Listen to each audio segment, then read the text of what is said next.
എനിക്കൊരു കൊച്ചുമോനില്ലായിരുന്നു. എൻ്റെ മോൻ കല്യാണം കഴിഞ്ഞിട്ട് 14 വർഷമായി. ഇപ്പോൾ എൻ്റെ മോനൊരു കുഞ്ഞായി. അപ്പോൾ അതിന് അതിയായ സന്തോഷമുണ്ട്.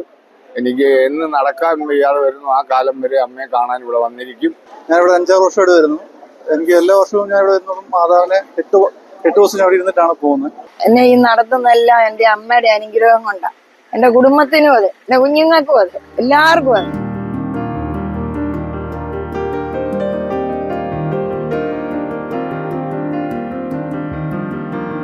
ത്രിയേക ദൈവത്തിന് സ്തുതി.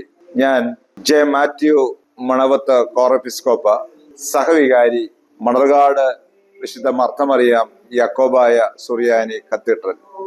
ആഗോള മരിയൻ തീർത്ഥാടന കേന്ദ്രമായ മണർകാട് പള്ളി വളരെ പ്രസിദ്ധവും അവിടെ സെപ്റ്റംബർ 1 മുതൽ 8 വരെ അനുഷ്ഠിക്കുന്നതായ 8 നോമ്പ് ചരിത്ര പ്രസിദ്ധവും കേരളത്തിൻ്റെയും ലോകത്തിൻ്റെ നാനാഭാഗങ്ങളിൽ നിന്നും ലക്ഷോപലക്ഷ ജനങ്ങൾ സെപ്റ്റംബർ 1 മുതൽ 8 വരെയുള്ള ദിവസങ്ങളിൽ നോമ്പെടുക്കുവാനും തുടർന്ന് 7-ാം ദിനം നട തുറക്കുന്നതായ, അതായത് പരിശുദ്ധ ദൈവമാതാവിന്റെ ഐക്കൺ ഛായാചിത്രം പ്രദർശിപ്പിക്കുന്ന ആ ദിവസം മുതൽ നട അടയ്ക്കുക എന്നറിയപ്പെടുന്ന സെപ്റ്റംബർ 14-ാം തീയതി നടക്കുന്ന ആ ഛായാചിത്രം മൂടുന്നതായ ആ ദിവസം വരെയുള്ളതായ ദിവസങ്ങളിലാണ് ഏറ്റവും കൂടുതൽ ജനത്തിരക്ക് ഇവിടെ അനുഭവപ്പെടുന്നത്. ഈ ദേവാലയത്തിലെ പ്രത്യേകത, ഇത് പരിശുദ്ധ സുറിയാനി ഓർത്തഡോക്സ് സഭയുടെ സത്യവിശ്വാസത്തിൽ നിലനിൽക്കുന്ന ദേവാലയമാണ് എന്നുള്ളതാണ്. കൃത്യമായ ഒരു സ്ഥാനം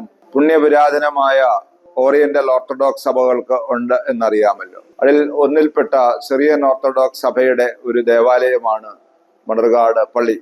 അതിന്റെ കേരളത്തിലെ വിഭാഗക്കാരെ പൊതുവെ യാക്കോബായക്കാർ എന്നാണ് അറിയപ്പെടുക.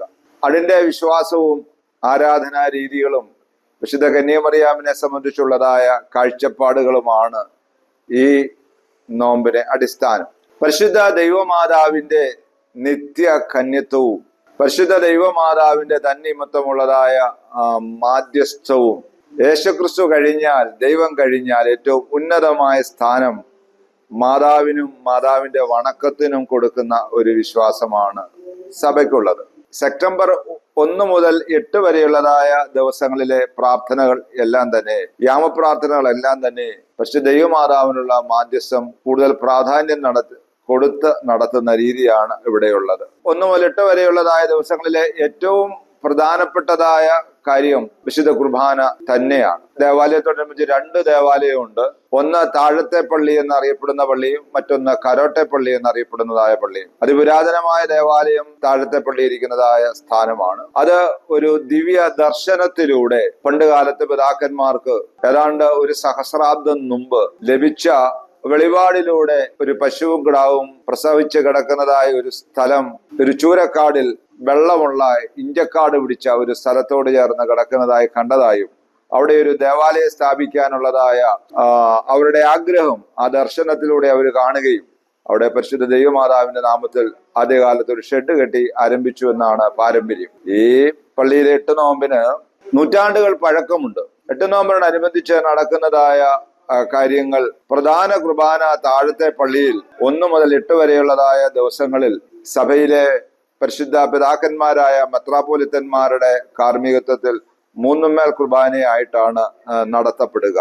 വളരെ പ്രധാനപ്പെട്ട ഒരു കാര്യമാണ് 6-ാം തീയതി നടക്കുന്നതായ, വളരെയധികം ആളുകൾ സംബന്ധിക്കുകയും ചെയ്യുന്ന ഈ പള്ളിയിൽ നിന്ന് ആരംഭിച്ച് ഉദ്ദേശം 2.5 കിലോമീറ്റർ ദൂരത്തുള്ള മണർകാട് കവലയിലുള്ള കുരിശടിയിലെത്തി വീണ്ടും തിരിച്ച് കണിയാങ്കുന്ന കുരിശുംതൊട്ടിയും ചുറ്റിയുള്ളതായ പ്രദക്ഷിണം. 1 മുതൽ 8 വരെയുള്ള ദിവസങ്ങളിൽ കരോട്ടെ പള്ളിയിൽ രാവിലെ 6 മണിക്ക് വിശുദ്ധ കുർബാനയുണ്ട്. കുർബാനയ്ക്ക് ശേഷം എല്ലാ ദിവസവും രാവിലെ 11 മുതൽ 12 വരെ ധ്യാന പ്രസംഗങ്ങളുണ്ട്. കൃത്യം 12 മണിക്ക് ഉച്ച പ്രാർത്ഥന, മധ്യാഹ്ന പ്രാർത്ഥന നടത്തപ്പെടും. വീണ്ടും 2:30 മുതൽ 3:30 വരെ ധ്യാന പ്രസംഗം ഉണ്ടായിരിക്കും. ഈ ദേവാലയത്തിന്റെ ഒരു സാംസ്കാരിക വശം എന്നുള്ള നിലയിൽ കൊടിമരം ഉയർത്തൽ ചടങ്ങ് നടത്തുന്നത്, അത് ഈ ദേവാലയത്തിന്റെ 12 കരകളാണുള്ള കരകളിൽ ഏതെങ്കിലും ഒരു കരകളിൽപ്പെട്ട ഒരു സ്ഥലത്ത് നിന്ന് അവരുടെ ഭവനത്തിലുള്ളതായ ഒരു കവുങ്ങ് വെട്ടിയെടുത്ത് ആഘോഷമായി ഇടവാങ്ങളുടെ നേതൃത്വത്തിൽ, അതുപോലെ തന്നെ ഈ നാട്ടുകാരുടെയൊക്കെ സഹകരണത്തിൽ കൊണ്ടുവന്ന് ഇവിടെ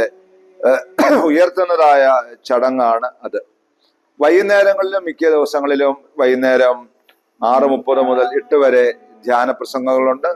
അതുപോലെ തന്നെ ഈ പള്ളിയുടെ ഒരു വർഷത്തെ പിൽക്കാലങ്ങളിലെ ഒക്കെ പ്രധാനപ്പെട്ട പ്രവർത്തനങ്ങൾ പൊതുജനങ്ങൾക്ക് മനസ്സിലാകാൻ തക്കവണ്ണം ഒരു ദിവസം ഒരു പൊതുസമ്മേളനം നടത്തപ്പെടുന്നുണ്ട്. ഈ വർഷം 4-ാം തീയതി വൈകുന്നേരം 6 മണിക്കാണ് ഈ പൊതുയോഗം നടത്തപ്പെടുക. 7-ാം തീയതി നടക്കുന്ന ചരിത്രപ്രസിദ്ധമായ നട തുറക്കൽ പരിശുദ്ധ ദൈവമാതാവിന്റെ ഛായാചിത്രം അനാവരണം ചെയ്തതാണ്. ആ ചിത്രത്തെ കുറിച്ച് പറയുകയാണ് ഏറെ പ്രത്യേകതയുണ്ട്. പരിശുദ്ധ ദൈവമാതാവ് ഉണ്ണിയേശുവിനെ വഹിച്ചുകൊണ്ട് നിൽക്കുന്നതായ ഒരു പുരാതനമായ ചിത്രമാണ്. 7 ദിവസത്തെ നോമ്പെടുത്ത് കഴിഞ്ഞതിന് ശേഷം 8-ാം ദിവസം പെരുന്നാളാണ്. ആ 7-ാം ദിവസത്തെ വിശുദ്ധ കുർബാനയ്ക്ക് ശേഷം 10,000-കണക്കിന് ആളുകൾ ഈ ദേവാലയത്തിൽ വന്ന് ആ ഛായാചിത്രം ഒന്ന് കണ്ട് മാതാവിന്റെ മുമ്പാകെ തങ്ങളുടെ ഭാരങ്ങളും പ്രയാസങ്ങളും ദുഃഖങ്ങളും അവലാദികളും ഒക്കെ ഒന്ന് ഇറക്കി വെക്കാനായിട്ട് വളരെ ആഗ്രഹിക്കുന്നതായ ഏറ്റവും പുണ്യകരമായ ഒരു ചടങ്ങാണ് നട തുറക്കുക എന്നുള്ളത്. അത് പിന്നീട് അടയ്ക്കുന്നത് സെപ്റ്റംബർ മാസം 14-ാം തീയതിയാണ്. ഈ ദിവസങ്ങളിൽ ക്രിസ്ത്യാനികൾ മാത്രമല്ല ഇതര മതസ്ഥരായ ധാരാളം ആളുകൾ പരിശുദ്ധ അമ്മയുടെ ആ ചിത്രം കണ്ട് വണങ്ങി നേർച്ചയിടാനായിട്ട് കടന്ന് വരാറുണ്ട്. എൻ്റെ പേര് സെബാസ്റ്റ്യൻ എന്നാണ്. ഞാൻ ഒരുപാട് നാളുകൊണ്ട് ഇവിടെ വരുന്നുണ്ട്. എനിക്ക് ഒരുപാട് അനുഗ്രഹങ്ങൾ കിട്ടിയിട്ടുണ്ട്. പ്രത്യേകിച്ച് ഈ കഴിഞ്ഞ പ്രാവശ്യം വന്ന് ഇവിടുന്ന് കരഞ്ഞിട്ട് എനിക്കൊരു കൊച്ചുമോനില്ലായിരുന്നു. എൻ്റെ മോൻ കല്യാണം കഴിഞ്ഞിട്ട് 14 വർഷമായി. ഇപ്പോൾ എൻ്റെ മോനൊരു കുഞ്ഞായി. അപ്പോൾ അതിന് അതിയായ സന്തോഷമുണ്ട്. എനിക്ക് എന്ന് നടക്കാൻ വയ്യാതെ വരുന്നു ആ കാലം വരെ അമ്മയെ കാണാൻ ഇവിടെ വന്നിരിക്കും. അതൊക്കെയാണ് എൻ്റെ വിശേഷം. എനിക്ക് ഒരുപാട് ഗുണങ്ങൾ ഒരുപാട് അനുഗ്രഹങ്ങളും അമ്മ തന്നിട്ടുണ്ട്.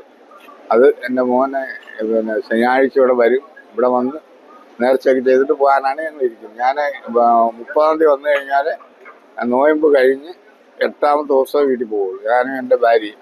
പെരുന്നാളിനോടനുബന്ധിച്ച് സെപ്റ്റംബർ മാസം 7-ാം തീയതി വൈകുന്നേരം ഉദ്ദേശം ഒരു 10 മണിയോടുകൂടെ ജനങ്ങൾക്ക് ഭക്തജനങ്ങൾക്ക് കൊടുക്കുന്നതായ പാച്ചോർ നേർച്ച, ഇവിടെ ഒരു കറി നേർച്ച എന്നാണ് അറിയപ്പെടുന്നത്, അത് വാങ്ങി ഭവനങ്ങളിൽ കൊണ്ടുപോയി ഉപയോഗിക്കുന്ന ധാരാളം ആളുകളുണ്ട്. അത് രോഗസൗഖ്യത്തിനായിട്ടും ഞങ്ങൾക്ക് ഇവിടെ നിന്നും ലഭിച്ച ഒരു ആധ്യാത്മിക ഭക്ഷണം എന്നുള്ള നിലയിലും വളരെ സന്തോഷത്തോടും ആത്മസംതൃപ്തിയോടും കൂടെ 8-ാം ദിവസം പെരുന്നാളും കൂടി ഈ പാച്ചോറുമായി വീടുകളിൽ പോകുന്നത് സന്തോഷത്തോടുകൂടെ പോകുന്നത് നമുക്ക് കാണുവാനായിട്ട് സാധിക്കും.